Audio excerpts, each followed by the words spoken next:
If I can have your attention here in the Media Center, we're joined now by NASCAR Sprint Cup Series points leader Brad Keselowski, driver of the number 2 Dodge, Miller Lite Dodge for Penske Racing.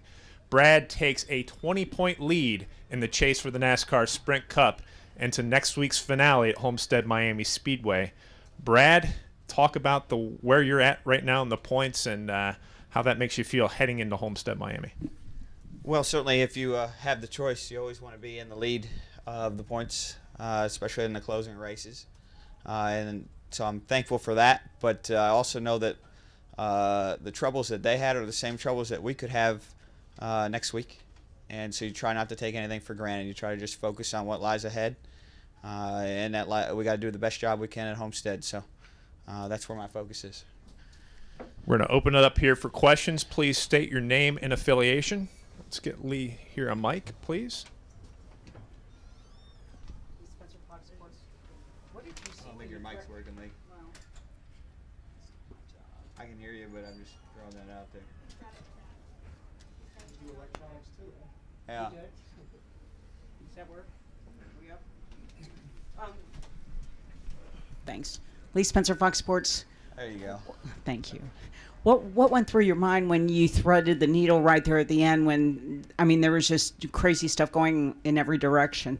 Yeah, I mean, I thought I'd gotten this close and I was going to wreck and stop before the start-finish line. So I just hit the gas as hard as I could, thinking that I would just bounce off enough walls like a game of Pong to make it across the start-finish line, and that would be it. And somehow the car straightened itself back out and I made it back around. So I don't even know what happened. I got to watch the replay of that. We'll go to Lewis next, then over to Tom. When did you learn about Jimmy's condition? Did Paul radio you? Nobody told me. I didn't know until I drove by and he was on pit road, and I knew somebody had blown out a right front tire based on the marks on the wall and the damage, so I didn't know until I drove by and saw a black car on pit road and saw the right side tore up on it, and I put 2 and 2 together. What were you thinking? I was thinking I can't wait to hear all the conspiracy theories. That's what I was thinking, yeah. Because I'm sure, I don't know, maybe 5 years from now, if I end up winning this thing, there will be somebody who goes, remember Phoenix when such and such laid down thumbnail tacks and blew out Jimmy's tire? And that was what I was thinking. What conspiracy story is somebody kind of come up with? It might be Mohern. I don't know. Yes, that's a good idea. I think I'll think about that. Yeah. But I was just trying to think what's the wildest one I could come up with. And then I thought, well, next thought was that could very easily be me.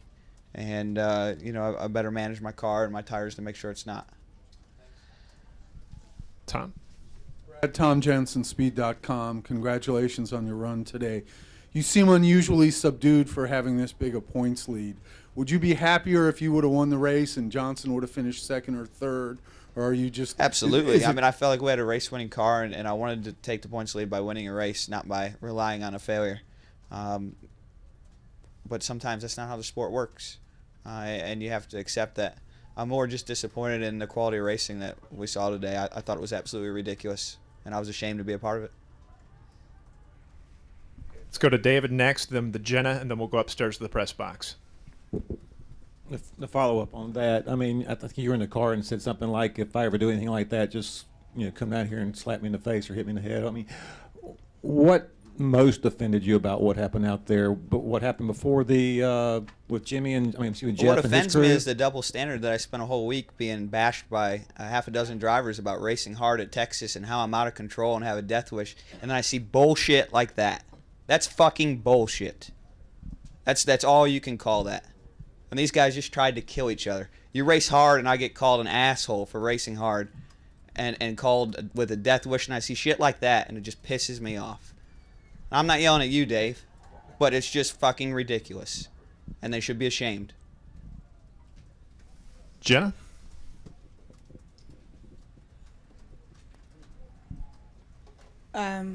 Sorry, go ahead.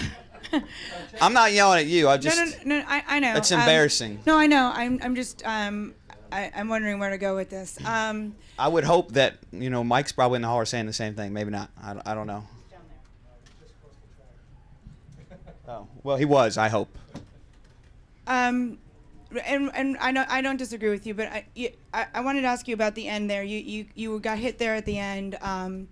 you said, why do we have to kill why do we have to kill ourselves to get a good finish? What should have been done differently there? Well, I mean, the retaliation is out of control in this sport. We've got a bunch of drivers that feel like they have to retaliate, or they're being challenged as a man, and that's ridiculous. It's not what this sport needs. I don't think it's good for anybody, and it's going to get somebody hurt.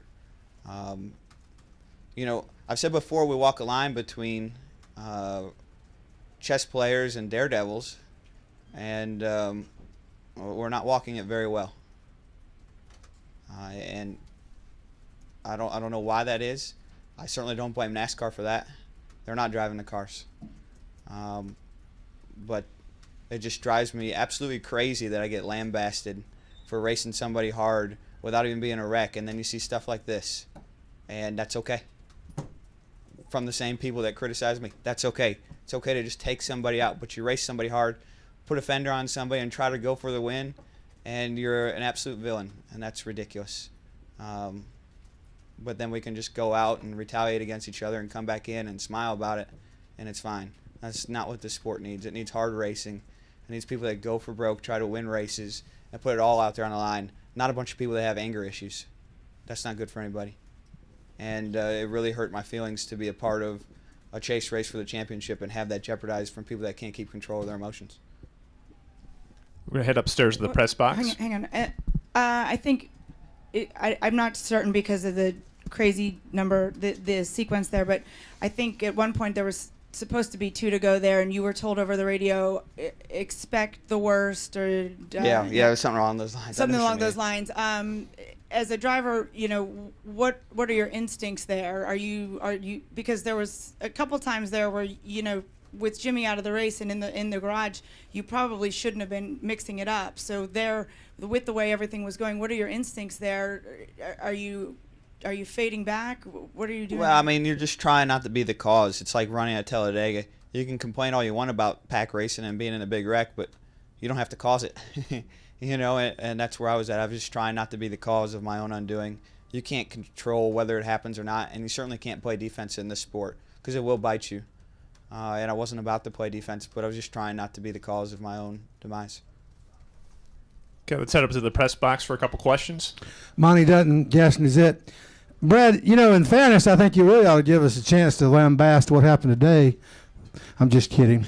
But what I wanted to ask you about was in the previous wreck, just the fact that as a race car driver, it had to be a little bit unusual when you come out and you're racing for position in a car that is much slower than everybody else. I mean, what I'm saying is you barely missed that wreck. You had to avoid it, but it's not the usual thing you come across when a guy's in the racing groove and wrecks the guy in front of you. I mean, was there anything panicky about coming along that? Because you can't. That doesn't happen every day. No, I mean, I try really hard not to panic in the car. I didn't panic in that situation. I just put myself in a position where no matter how it went down, I was going to be okay. And thankfully, that's how it played out, to where I was okay. I'd been briefed, I guess, 2 laps prior that was going to happen, and so I was prepared. Got one more question in the press box, and we're going to come back downstairs for a couple more. Brad Wolfgang Munzer from Germany, Rennsport Press Agency. It's the last year, the last season with the Dodge, with the Chrysler Group. In case you will win the championship, the thing is a little bit bittersweet. Can you tell something about the emotion of Chrysler, the Fiat Group? What's their feelings now? Is there any talk? You win the championship, for example, and then they're gone. They're leaving the series. Yeah, I don't know exactly how they feel about it. I would hope that they'll come back as soon as possible, but I really haven't had those conversations. I would love to see that happen. I think it's important for the sport to have as many participating manufacturers as possible, especially one that fits the sport as Dodge does. So I don't have a good feel for their vibe on it, but I hope to see them back soon. Okay, we're going to go to Dave here, and then to Joe, and then we've got one more question in the press box. We're going to have to wrap up here with Brad. Go ahead, Dave. Dave Coleman, Milwaukee Journal-Sentinel. Brad, a lot of right front failures sending guys into the wall. I think after one of those, you guys took lefts. Any concern about right front failure? Yeah, absolutely. I was concerned the whole race. And, it's funny you say it because in the back of my mind, we had a long run where I think I was chasing down the leaders. And, I thought to myself, well, we haven't seen any right front issues in a while, and I can probably push the car really hard here and not have to worry about it. And as soon as I said that to myself and ran about another 3 or 4 laps, that's when somebody would blow out a right front tire. So yes, certainly I was very concerned about it. I know Goodyear is as well. That's why we had the tire test here a couple weeks ago to try and be better for next year, and hopefully that'll be the answer. There was no thought of using them now? Oh, there's always a chance that things can go wrong, but it's my job to manage that. No problem, Dave. Joe?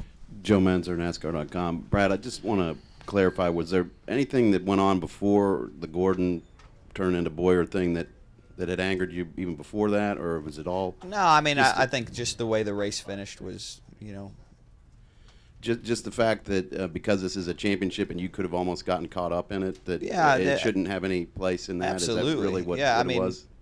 I think we all have to have a certain level of respect for each other in order for this sport to put on the quality of show that our fans deserve. But we also have to have an inner passion and desire to win. And those two have to be balanced with each other. And they're here, and it's out of control. Okay, we're going to one final question from the press box, and we'll be wrapping up with Brad. Go ahead, press box. Nate Ryan, USA Today. Brad, kind of following up on that balance, there'll probably be many fans who will say this was the best race of the year because of the fight in the garage and all that other stuff. Can you kind of comment on that a little bit about how that's, in a way, I understand where you're coming from, that what happened on the final lap is ridiculous, but on the other hand, it's that contact kind of breeds the emotion and action that drama people want to see, I guess. Well, yeah, absolutely people want to see drama, but the best drama is the drama that is an influence to the performance and the result of the race for the lead. I think many people would say that one of the best races ever in NASCAR history would have been, a couple of them with Dale Sr. at Bristol in the late 90s and mid-90s. That's for a good reason, because it was a wreck and a fight for the win. Not for a retaliation for 6th place or whatever it might be. That's completely different.